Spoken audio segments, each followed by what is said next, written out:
gurizada, tudo bem? Eu sou o Gustavo Globig Farina, pessoal da Olimpíada me conhece também bastante por Globig, e hoje nós vamos terminar cinemática, nossa segunda aula de mecânica do curso do Olympic Birds para a primeira fase do OBF, tá bom? Ainda tem um pouco mais de cinemática que a gente vai ver mais para a parte de revisão, mais de movimento circular, mas hoje nós iremos focar em lançamento de projéteis. E olha que da hora a fórmula que a gente vai ver hoje, cara. Mas no fim da aula, claro, essa aqui é a parte mais difícil, eu diria, que assim, parece monstruoso, parece grande, mas eu vou mostrar para vocês e vai fazer sentido. E eventualmente vai ser útil, tá bom?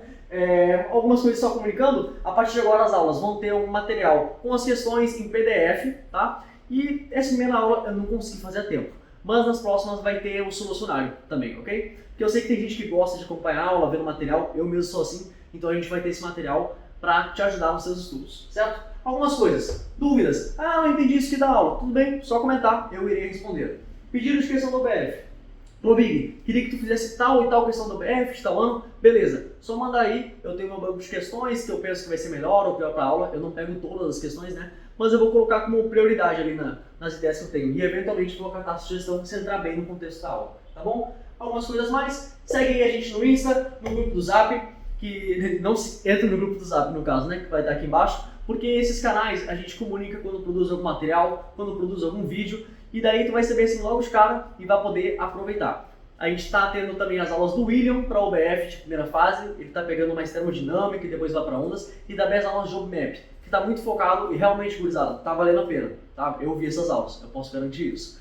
E assim, se inscrevam, dê um like, dê um engajamento aí no vídeo, compartilhem. Quanto mais engajamento, mais o YouTube recomenda a gente, e melhor é, e mais a gente se sente estimulado a continuar contribuindo com a comunidade olímpica. Beleza, gurizada? Então valeu, hoje a gente vai ver questões da hora, bem mais difíceis que da outra aula, então bora lá para a nossa primeira questão.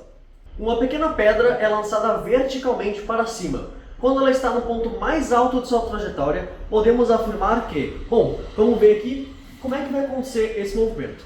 Na última aula eu apresentei, que não é muito complicada, a fórmula que x de t, a posição, é igual a v0t mais a aceleração, a t ao quadrado sobre 2, mais o x0, beleza? Eu apresentei isso aqui na última aula, não é muito complicado, muita gente por aí conhece como sorvetão, mas eu não curto muito isso aí, tá?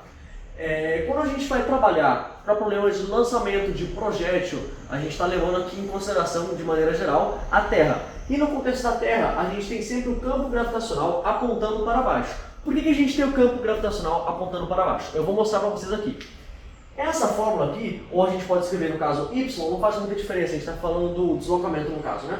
Nesse caso vai ser para y, porque a gente está analisando a aceleração nesse sentido, a velocidade nesse sentido. A bolinha, no caso, é tacada para cima. Quando a gente tem isso aqui, isso é o comportamento de parábola.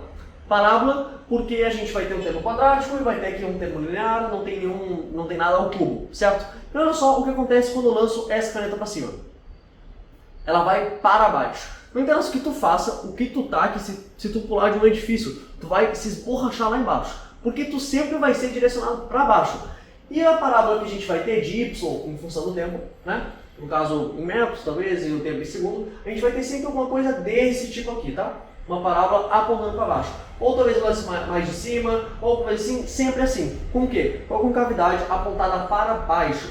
Isso é característica de quê? De parábolas cujo A, o coeficiente A, é menor que zero. Quando a gente tem, né, y é igual a ax ao quadrado mais bx mais c. O A vai ser menor que zero. E quem é o termo do A, no caso, aqui é a de aceleração, tá? Mas estou falando lá da função. Posso colocar assim, para deixar mais explícito, mais tranquilo.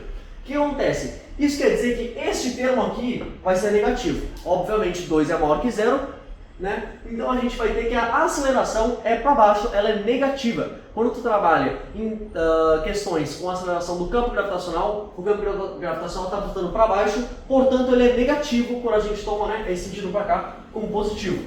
Então a gente pode reescrever tudo isso aqui, né? Pegar o apagador. A gente pode reescrever, considerando que seja a velocidade v0 inicial que a gente lança o projétil. A gente vai ter que y de tempo vai ser igual à velocidade inicial, que vai ser tacada para cima, já foi orientado, é positiva, menos gt ao quadrado sobre 2. Okay? Mais o y0, né, de lançamento, que vai ser zero no caso. Então a gente vai ter isso aqui, essa forma. Então aqui, tem duas maneiras de poder ver e resolver essa situação da velocidade lá em cima no topo da trajetória. A primeira que eu vou mostrar é bastante lógica, ok? Se eu tivesse a esfera aqui com um pouco de velocidade vertical, vamos dizer que é um pequeno v, um vzinho, tá? Quando passasse um micro intervalo de tempo, ela ia avançar aproximadamente v esse negocinho, tá? Isso que eu estou dizendo, um pequeno intervalo de tempo, muito pequeno intervalo. Então quer dizer que ela ia subir um pouco. Se ela sobe um pouco mais, quer dizer que ela não alcançou o máximo ainda, né? Ou seja, não pode ser o máximo. Por outro lado, se a velocidade fosse para baixo, quer dizer que no instante seguinte ela está nessa altura pequena aqui, né? Um pouquinho mais abaixo, um v, esse pequeno intervalo de tempo. Olha só, isso quer dizer que então que ela iria alcançar um ponto um pouco mais para baixo, quer dizer que ela já teria passado pelo máximo dela, ok? Ela não estaria mais no máximo, ela teria vindo esse pequeno intervalo de tempo. Portanto, obrigatoriamente, no topo da trajetória, a velocidade tem que ser nula. É justamente um caso máximo, entende? A altura máxima. Outra maneira de ver essa situação é que eu comentei para vocês sobre o gráfico de y, opa, eu botei tanto, de y por t, para a gente analisar a velocidade, né? Aqui eu tenho y, aqui eu tenho tempo. Estou supondo que eu fiz essa trajetória, beleza? Para cá. Como é que eu posso analisar isso? Eu posso dizer que a velocidade média é igual a variação de y pela variação de tempo, beleza? Então o que acontece? Se você notar, justamente esse que é o delta y, esse que é o delta tempo. Então a inclinação desse cara vai me mostrar a velocidade. Se eu tivesse um delta y menor, ou seja, seria uma velocidade menor, por exemplo aqui, delta y', eu teria uma inclinação assim. A inclinação iria ser menor para velocidades menores. Portanto, quando a velocidade é nula, o que eu tenho? Eu tenho inclinação zero. E é só para observar aqui comportamento de parábola. Vou deixar só uma para não causar confusão. Olha só, inclinação aqui, por exemplo, essa velocidade. E aqui, ó, a inclinação é nula. No ponto máximo da parábola, a inclinação dela é nula por definição. Porque se fosse um pouco mais inclinado, poderia subir um pouco mais, poderia subir um pouco menos. Logo, a velocidade é nula. Bom, analisando os itens da questão, a gente pode ver que a velocidade ela é nula no topo, como eu falei, e a aceleração ela é sempre negativa, ela sempre aponta para baixo. Portanto, a resposta correta é o item B e resolvemos essa questão. Pessoal, agora a gente vai para a nossa próxima questão. Dois alunos do professor Physics Son, após sua aula sobre lançamento vertical de corpos, discutem sobre a seguinte situação. Se você lança para cima verticalmente a bola 1 com uma velocidade de 2 metros e eu lanço para baixo também verticalmente a bola 2 com a mesma velocidade, qual das bolas com o mesmo diâmetro e sem resistência do ar terá maior componente vertical de velocidade ao chegar ao solo? Beleza, eu fiz uma ilustração aqui, tá, da situação. A gente vai dar essa aqui com a minha bolinha 1 e aqui com a nossa bolinha 2. O que acontece? Eu já mostrei para vocês que quando a gente tem uma relação, né, de yt é igual a v0t mais at ao quadrado sobre 2, a gente pode obter que a velocidade pelo tempo, no caso vai ser a velocidade de y é igual a v0 mais at. Por motivos gráficos, né? Foi aquilo que eu mostrei na última aula, recomendo que tu veja, que eu comentei sobre cinemática. Então essa aqui vai ser a expressão da velocidade, tá? E essa aqui é a expressão da posição. Basicamente, a gente vai analisar o que vai acontecer com a bolinha 1, fazendo o trajeto dela até ela chegar nesse ponto aqui. Tá, mas é na mesma altura. Como eu posso resolver isso? Bom, eu posso zerar essa expressão, né? Vai ser na mesma altura. Eu posso zerar. Quando eu zero, eu tenho duas possíveis respostas. Ou t igual a zero, ou eu vou ter que resolver a mesma equação. Que eu vou ter aqui, no caso, vai ser negativo, né? Porque a aceleração é para baixo, a aceleração é do campo gravitacional. Eu vou ter v0 menos gt ao quadrado sobre 2 vezes t é igual a zero. Posso cortar t de ambos, eu já disse que t0 não é uma solução, então eu vou ter que v0 é igual a g sobre 2t, ok? Isso é o mesmo que dizer que esse meu t, esse t para x igual a zero, v0, é igual a 2v0 sobre g. Pum, ok? Não, t0 não é a melhor definição, só vou deixar t mesmo, tá certo? 2v0g vai ser o tempo para ele alcançar aqui. Então a gente pode colocar isso aqui na expressão da velocidade para encontrar qual vai ser a velocidade dele nesse ponto quando chegar aqui. Vai ser v0 menos gt, só que t está aqui, né? 2v0 sobre g. 2v0 sobre g. Corta g, v0 menos 2v0 é igual a menos v0. né? Ou seja, ele vai estar com a mesma velocidade, esse é o V0, só para deixar explícito, certo? Ele vai estar com a velocidade para baixo negativa. Os dois estão partindo desse ponto com velocidade negativa. A partir daqui é o mesmo trajeto, só que um começou mais cedo, o outro começou depois, ok? Então o que vai acontecer, começou mais cedo, o outro começou mais tarde. Então o que vai acontecer é que eles vão chegar aqui com a mesma velocidade, ok? Quando a gente vai aplicar essas fórmulas, vai ser exatamente a mesma velocidade, porque aqui é uma configuração igual. E não tem como ter dois lançamentos na mesma posição com a mesma velocidade que chegam com velocidades diferentes. Isso aqui é muito determinístico, só existe uma solução, beleza? Então a gente concluiu aqui essa questão, está resolvido. As duas bolas chegam lá embaixo com a mesma velocidade. O observador A, em cima da carroceria de um caminhão que se desloca em linha reta com uma velocidade constante de 10 metros por segundo, lança verticalmente para cima uma pedra. Nesse instante, outro observador B, sentado à margem da estrada, vê o caminhão passar, observando o lançamento da pedra. Desprezando-se todas as resistências que atuam sobre a pedra lançada, é possível afirmar-se que os valores das velocidades da pedra quando ela atinge o ponto mais alto de sua trajetória em relação a cada observador vale, respectivamente. E agora a gente vai analisar um movimento quando ele é composto não só da velocidade em y, ou não só, e aceleração no caso, ou não só da velocidade em x e aceleração em x. Que até agora a gente estava trabalhando com movimento unidimensional. Agora a gente vai ver o pau comer, tá bom? O que vai acontecer nesse caso? Vamos começar primeiro no caso do A. Ele está ali dentro da carroceria, na real está em cima, né? Mas ele não está se movendo em relação à bola, ela está parada. Então, a pedra, no caso, ele tacou para cima, vai acontecer exatamente o que a gente viu antes. Eu só coloquei um deslocamento aqui para a gente conseguir ver, mas na real o que ela faz é esse movimento aqui, vai para cima e volta, não tão inclinado assim, beleza? Então o que acontece? A velocidade do topo, eu já falei isso, ela tem que ser zero quando a gente faz esse lançamento aqui. Na real, a velocidade em y sempre é zero quando tu faz o lançamento no topo. Mas de x pode ser diferente, porque o gráfico de x pelo tempo não tem relação nenhuma com o gráfico de y pelo tempo, onde eu mostrei naquele caso, né? Então o que a gente vai acontecer aqui? A velocidade do topo é igual a zero, ok? Velocidade do topo. Agora, a gente vai para o caso do B. O que acontece? Quando a pedra está em cima da carroceria, ela está já com uma velocidade inicial horizontal junto com a carroceria. As duas estão com a mesma velocidade. Então quando tu faz um lançamento com uma velocidade vertical, tu não está lançando só com velocidade vertical, né? Porque esse desenho pode enganar. Pode pensar, só tu tocou para cima. Ela pode talvez ficar para trás da carroceria. Não, não é isso que vai acontecer. Porque existe uma propriedade importante dos corpos, que é a inércia. A gente vai aprofundar em dinâmica. Mas a inércia vai falar, cara, tu empurrou essa bolinha aqui com velocidade V. Não tem aceleração nenhuma, não tem força, não tem nada. Ela vai continuar com essa velocidade ad infinito, ok? Vai continuar sempre com essa mesma velocidade.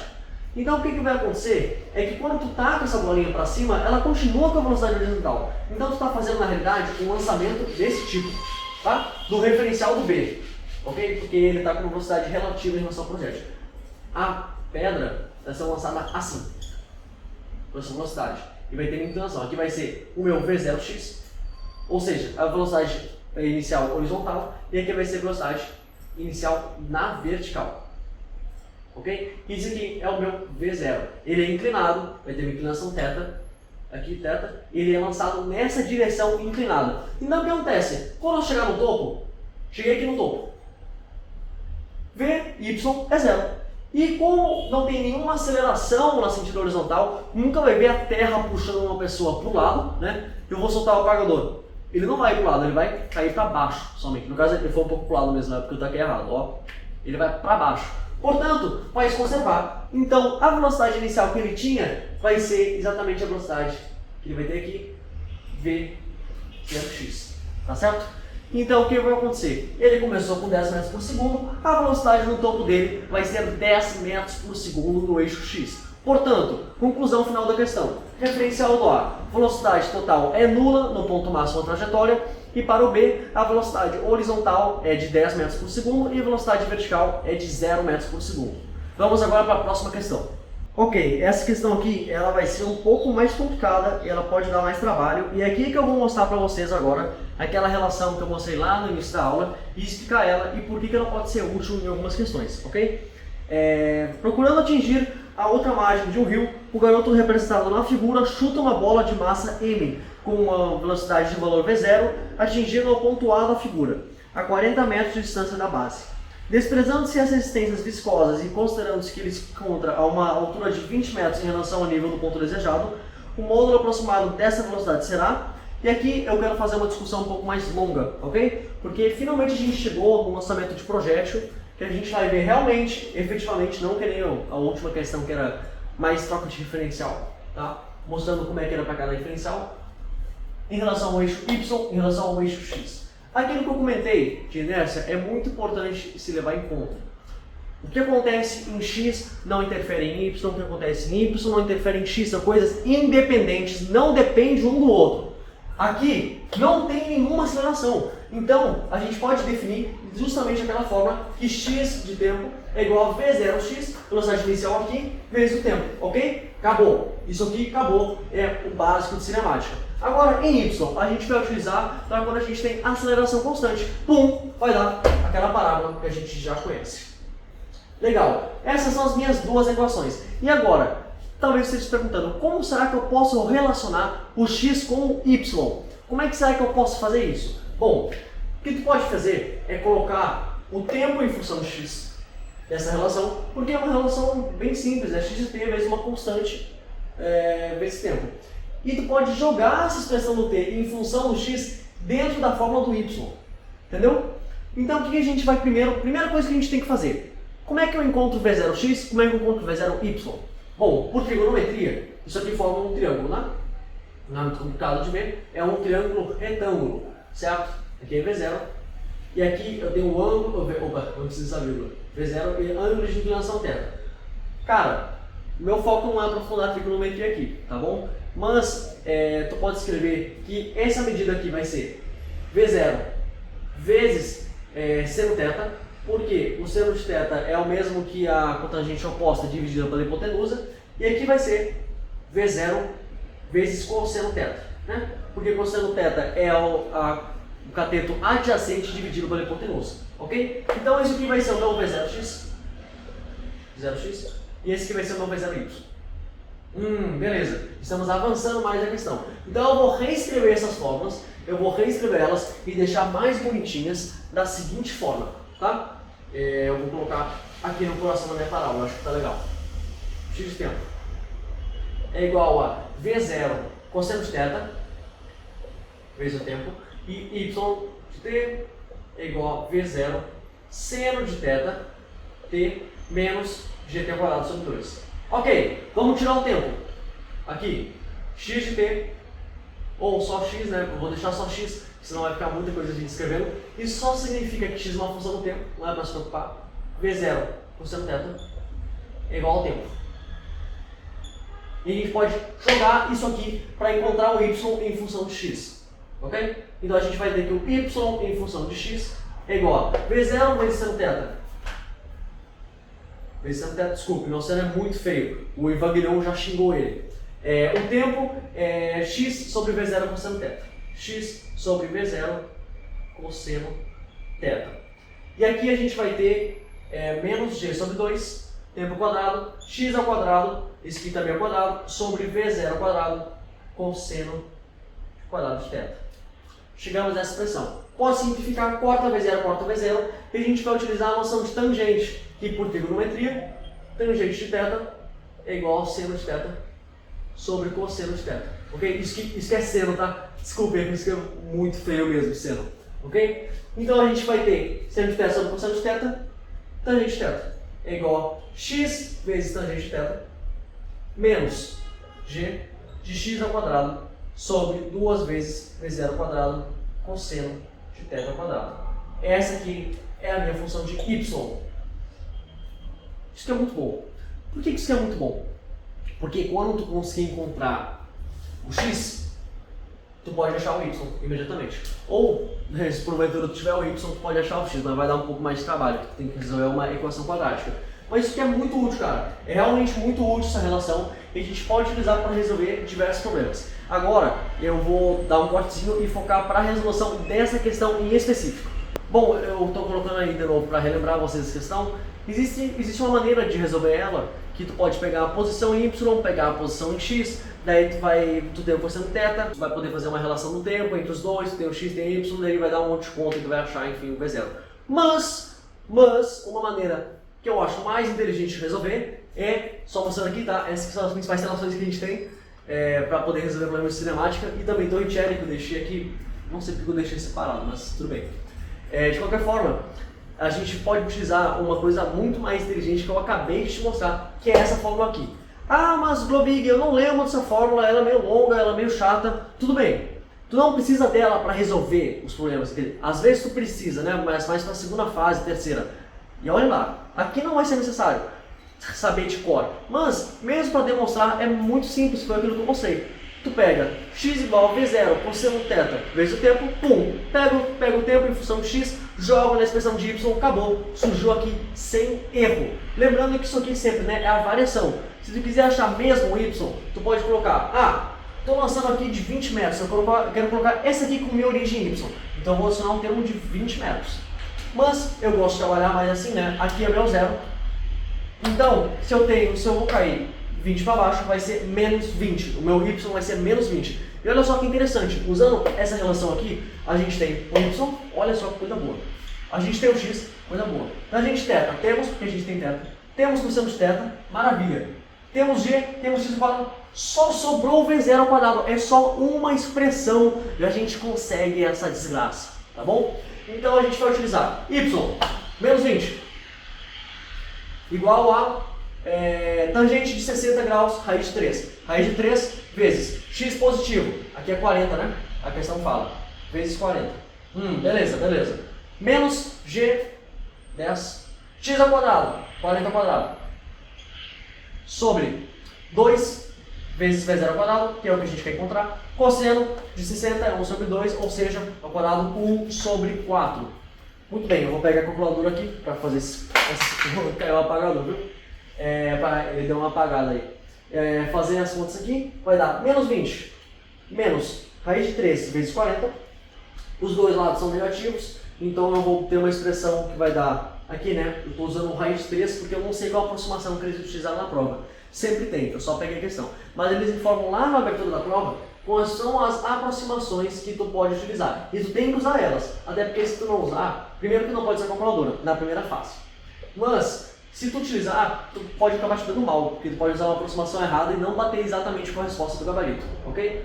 Quando no caso ele não diz que já é para aproximar. É igual a 10 vezes 40 ao quadrado, 40 ao quadrado vezes 10, vai dar, deu aqui, sobre 2, 2 aqui vai dar 1 sobre 2, v0 ao quadrado. Portanto, a gente vai ter que v0 ao quadrado é igual a, é igual a 358,4 metros por segundo.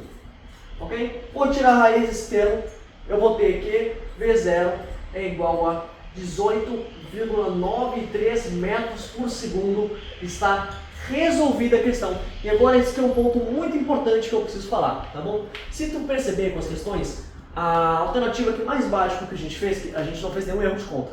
Eu já verifiquei e está tudo certo. Que mais bate é a letra A, só que não vai bater exatamente com a letra A. Por quê? Porque na calculadora eu utilizei a expressão de que raiz de 3, que ela tem a expressão explícita, é 1.73205, Agora na prova pode ter uma aproximação, que é 1.75 ou talvez 1.73, 1.7, pode ter uma aproximação diferente. E por conta dessa aproximação que o nosso resultado não deu exato, mas claramente a alternativa correta é a letra A e utilizando a constante que a prova colocasse, iria dar certo a resposta. Beleza? A gente vai agora para a nossa última questão da aula, é a questão mais difícil na minha opinião, e é uma questão assim de saber analisar gráfico. Inclusive eu recomendo que tu dê uma olhada na segunda questão que eu resolvi da aula, porque tem uma ideia bem parecida nela, tá bom? Vai fazer sentido. Vou ler o enunciado aqui. Uma pessoa lança uma bolinha de borracha verticalmente para cima em uma região em que há um pergolado, cobertura decorativa vazada, exceto pela presença de caibros horizontais. Os lançamentos são feitos com as mesmas alturas e velocidades iniciais, mas a partir de posições horizontais diferentes. Até agora não teve nada de muito útil, não. Logo ao subir, a bolinha pode ou não colidir com o caibro do pergolado. Quando não colide, o movimento é idêntico ao de um lançamento vertical e a bola atinge uma altura máxima H, que é o dobro da altura do pergolado. Quando colide, a bola mantém rapidez e inverte o sentido de movimento, a velocidade de troca de sinal, como é comum em colisões elásticas, que nós veremos no futuro. As figuras abaixo são de gráficos da posição vertical da bolinha em função do tempo. A curva tracejada mostra como seria o lançamento normal, né? Então a questão vai pedir pra gente para dizer qual desses gráficos que é o correto ou pelo menos o mais correto possível, tá bom? Só marcando aqui que cada um identifica, qual o item de cada um. Então vamos lá. A gente já pode matar de cara os itens E e C com muita facilidade, porque assim, não faz sentido, concorda comigo, que não faz sentido ele do nada, de um instante para o outro, ele do nada ir parar para o chão. Porque o que ele está falando de lançamento, foi para cá, bateu e voltou com a mesma velocidade do poço. Só que não existe nada, é como se ele tivesse não batido, tivesse entrado num buraco de minhoca e tivesse aparecido do nada no chão. Então isso aqui é um assassinato à física, tá bom? Já pode considerar completamente fora essas alternativas. Eu falei C, né? Eu quis dizer D. A e C, assim, ó, estão completamente fora. Se tu descobrir alguma coisa com um comportamento assim, parabéns, cara, tu vai ganhar um prêmio Nobel. Mas não é o caso da questão. Então a gente vai aqui, a gente pode ter item C, B, C e E para a gente tentar descartar, ok? Então o que a gente pode perceber é que eu comentei com vocês que a velocidade iria zerar. A velocidade ela iria zerar quando a gente atinge o ponto máximo dessa curvatura. Só que acontece é que o que vai acontecer de fato no comportamento é que a gente vai lançar e ele vai voltar com essa velocidade para cá. Então tu percebe que a velocidade nunca foi zerada em nenhum momento. A velocidade não foi zerada.